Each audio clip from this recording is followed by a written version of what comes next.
Hello friends, welcome to Telugu law students. TS law సెట్కి సంబంధించి ఈ రోజే మనకు లాస్ట్ డేట్ అండి ఎడిట్ ఆప్షన్ చేసుకోవడానికి. ఇంకా ఎవరైతే కాలేజీ సెలెక్షన్ చేసుకోలేదో త్వరగా చేసుకోవడానికి ట్రై చేయండి.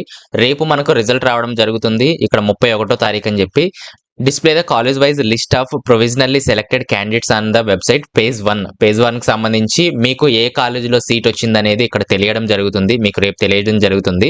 మన వెబ్సైట్ లోనే ఒక ఆప్షన్ ఇస్తారు. ఇక్కడ వెబ్ ఆప్షన్ లాగిన్ ఎలా ఇచ్చారో ఇక్కడే మనకు ఆప్షన్ ఇస్తారు, ప్రొవిజనల్లీ సెలెక్టెడ్ క్యాండిడేట్ లిస్ట్ అని చెప్పి.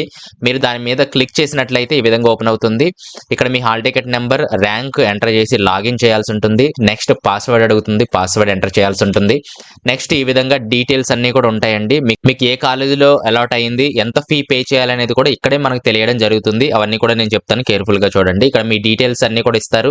ఇక్కడ పేరెంటల్ ఇన్కమ్ గురించి, మైనారిటీ స్టేటస్ గురించి అన్ని కూడా ఇచ్చారు. కిందకు వచ్చేసినట్లయితే ప్రొవిజనల్లీ అలాట్మెంట్ డీటెయిల్స్ అని చెప్పి ఇక్కడ ఇవ్వడం జరిగింది. అలాటెడ్ కాలేజ్, మీ ఏ కాలేజీలో వచ్చింది సీట్ అని చెప్పి, అలాగే కోర్సు, అలాగే college type, payment type, under allotted category, ఏ కేటగిరీ కింద సీట్ వచ్చింది, అలాటెడ్ ఇన్ పేజ్ 1 అని చెప్పి పేజ్ 1 లో వచ్చింది. ఈ విధంగా అయితే మీకు రావడం జరుగుతుంది. ఇదే కిందకు వచ్చేసినట్లయితే ఫీ డీటెయిల్స్ ఇక్కడ ఉండడం జరిగింది. ఇక్కడ కోర్సు ఫీ వచ్చేసి ఆ కాలేజ్ పెర్ యానం కి కోర్స్ ఫీజు ఎంత అంటే 36,000, అంటే ఇది 2023కి సంబంధించింది. అలాగే గ్రీన్ ఫండ్ వచ్చేసి 100 రూపాయలు. ఖచ్చితంగా గ్రీన్ ఫండ్ అందరూ కూడా పే చేయాల్సి ఉంటుంది. అలాగే ఈయనకి రియంబర్స్మెంట్ వచ్చిందా లేదా అనేది ఎలా తెలుస్తుందంటే, ఇక్కడ పింక్ కలర్ లో కనిపించేది ఎంత ఉంటే అంత మీరే పే చేయాల్సి ఉంటుంది. జాయినింగ్ టైంలో అది పే చేస్తేనే మీరు అడ్మిట్ అవ్వడం జరుగుతుంది, లేదా అడ్మిషన్స్ కాలేజ్ వాళ్ళు తీసుకుంటారు. ఇక్కడ మనోడికి 100 రూపీసే వచ్చింది, అంటే 36,000 కూడా వారికి రియంబర్స్మెంట్ అయితే రావడం జరిగింది.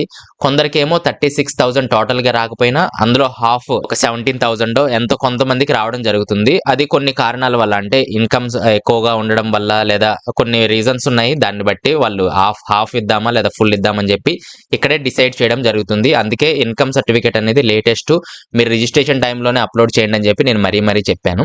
కాబట్టి ఇక్కడ డిసైడ్ అయిపోతుంది.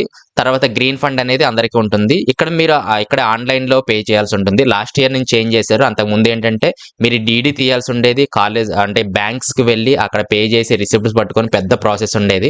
లాస్ట్ ఇయర్ నుంచి ఏంటంటే ఇక్కడ మనకు క్రెడిట్ కార్డు, డెబిట్ కార్డు, అలాగే నెట్ బ్యాంకింగ్ వీటి ద్వారా పే చేయొచ్చు. క్యాష్ అయితే అలౌ లేదు. మీరు ఆన్లైన్ లోనే పే చేసి ఆ రిసిప్ట్ పట్టుకొని, ఒరిజినల్ డాక్యుమెంట్స్ పట్టుకొని, మీకు ఎక్కడైతే అలాట్ అయిందో ఆ కాలేజ్కి వెళ్ళి అయితే మీరు పే చేయాల్సి ఉంటుంది.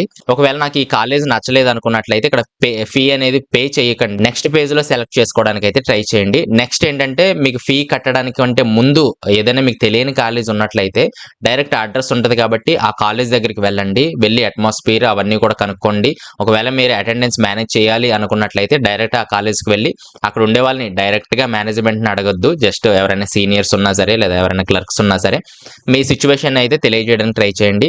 అన్నీ ఓకే అనుకున్నాక మాత్రమే మీరు అయితే ఈ ఫీ పే చేయడానికి ట్రై చేయండి. ఎందుకంటే మనకు 2వ తారీఖు నుంచి 6వ తారీఖు వరకు, అంటే 2024కి సంబంధించి ఇక్కడ 2వ తారీఖు నుంచి 6వ తారీఖు వరకు మనం జాయిన్ అవ్వచ్చు. 6వ తారీఖు దాటిన తర్వాత అయితే మీరు ఇంకా జాయిన్ చేసుకోవడానికి వారికి అర్హత అయితే ఉండదు. కాబట్టి ఈ 4 డేస్ లో జాయిన్ అవ్వాల్సి ఉంటుంది. కాబట్టి మీరు కంగారు పడకుండా మీరు 2వ తారీఖు నుంచి మీకు రేపు తెలిసిపోతుంది. 2వ తారీఖు నుంచి కాలేజెస్ విజిట్ చేయండి. మీకు నచ్చితేనే జాయిన్ అవ్వండి. అప్పుడే ఫీ అయితే పే చేయండి. అలాగే ఇంపార్టెంట్ ఇన్స్ట్రక్షన్స్ కూడా ఇక్కడ ఉండడం జరిగింది. అవి ఫాస్ట్ గా ఎక్స్ప్లెయిన్ చేయడానికి ట్రై చేస్తాను. అలాగే ఫస్ట్ పాయింట్ లో మనం చూసినట్లయితే ఈ ప్రొవిజనల్ అలాట్మెంట్ ఆర్డర్ అంటారు. ఇదంతా కూడా అక్కడ ప్రింట్ ఆప్షన్ ఉన్నట్లయితే ఖచ్చితంగా ఇది ప్రింట్ అవుట్ తీసుకోండి. తర్వాత ఇదంతా కూడా ఒరిజినల్ సర్టిఫికేట్స్ అన్ని కూడా పట్టుకొని కాలేజ్ దగ్గర మీరు వెరిఫై చేయించుకోవాలని అయితే ఇక్కడ మనకు ఒక అర్థం అయితే వస్తుంది. సెకండ్ పాయింట్ చూసినట్లయితే online payment of tuition fee వచ్చేసి ఇక్కడ ఏదైతే పింక్ కలర్ లో మీకు కనిపిస్తుందో అది ఆన్లైన్ లో పే చేయాలి. Net banking, credit card, debit card, అలాగే ఇక్కడ పే ఫీ అని ఉంది. దీని మీద క్లిక్ చేసినట్లయితే రీడైరెక్ట్ అవుతుంది నెక్స్ట్ పేజ్ కి. ఈ విధంగా పే చేయాల్సి ఉంటుంది. ఇక్కడ 100 రూపీస్ ఖచ్చితంగా పే చేయాలి. కాబట్టి ప్రతి ఒక్కరు కూడా 100 రూపీస్ అనేది పే చేయాలి. ఎవరికైతే రియంబర్స్మెంట్ రాలేదో అక్కడ ఎంత అయితే ఉందో అంతా కూడా మీరు పే చేయాల్సి ఉంటుంది.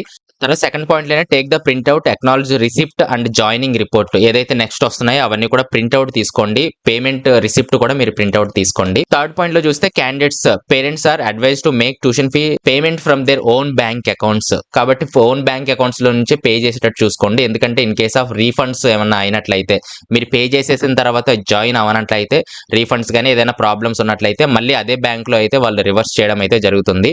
అయితే రీఫండ్ అనేది రావడానికి చాలా టైం పడుతుంది. 3 months వరకు మనకు రీఫండ్ టైం పడుతుందండి. కాబట్టి మీరు చాలా జాగ్రత్తగా ఆలోచించి అయితే ఇప్పుడే పేమెంట్ చేయండి. తర్వాత నేను జాయిన్ అవ్వను అనుకున్నట్లయితే చాలా ఇబ్బంది పడాల్సి వస్తుంది. మళ్ళీ యూనివర్సిటీస్‌కి వెళ్ళాలి. అక్కడ ఫార్మ్ సబ్మిట్ చేయాలి. ఇదంతా లాంగ్ ప్రాసెస్ అయితే ఉంటది. ఫోర్త్ పాయింట్ వచ్చేసి ఎవరైతే పేమెంట్ చేస్తున్నారో ముందు క్రెడిట్ కార్డ్ లేదా డెబిట్ కార్డ్ నెట్ బ్యాంకింగ్‌లో బ్యాలెన్స్ ఉన్నాయో లేదో అని చూసి మాత్రమే మీరు పేమెంట్ ప్రొసీడ్ అవ్వండి అనేది చెప్తున్నారు. తర్వాత పేమెంట్ అనేది మనకు ఇప్పుడు 2-6 తారీఖు ఇచ్చారు కాబట్టి 6 తారీఖు లోపలే మనకు జరగాలని చెప్తున్నారు. 6 తారీఖు తర్వాత అంటే 6 తారీఖు కూడా చేసుకోవచ్చు. 6 తారీఖు తర్వాత మీరు పేమెంట్ చేసినట్లయితే అది క్యాన్సిల్ అయితే మేము చేస్తాము. క్యాన్సిల్ అయిపోతది ఆటోమేటిక్‌గా. కాబట్టి ముందే పే చేయాలనేది చెప్తున్నారు.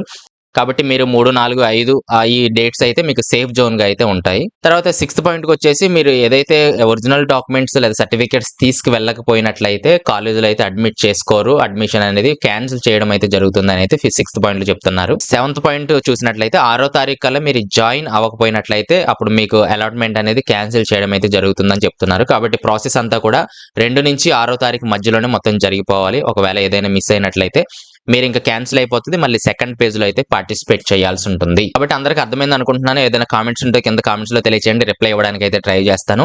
సో టోటల్‌గా పింక్ కలర్‌లో ఏదైతే ఉందో అది ఖచ్చితంగా మీరు ఇప్పుడే పే చేయాల్సి ఉంటుంది. ఒకవేళ రీయింబర్స్‌మెంట్ ఎలిజిబిలిటీ ఉన్నట్లయితే మొత్తం గవర్నమెంట్ పే చేస్తది. ఇక్కడ పింక్ కలర్‌లో ₹100 ఉంటది. అది పే చేస్తే సరిపోతుంది. కాబట్టి మీరు ఏ కాలేజెస్ చూసుకున్నారో ఆ ఫీ డీటెయిల్స్ ఏంటనేది ముందుగానే చూసుకోండి. అలాగే రీయింబర్స్‌మెంట్ రాకపోయినట్లయితే మనీ అనేది అడ్జస్ట్ చేసి పెట్టుకోండి. Thanks for watching. నెక్స్ట్ వీడియోలో మళ్ళీ కలుస్తాను.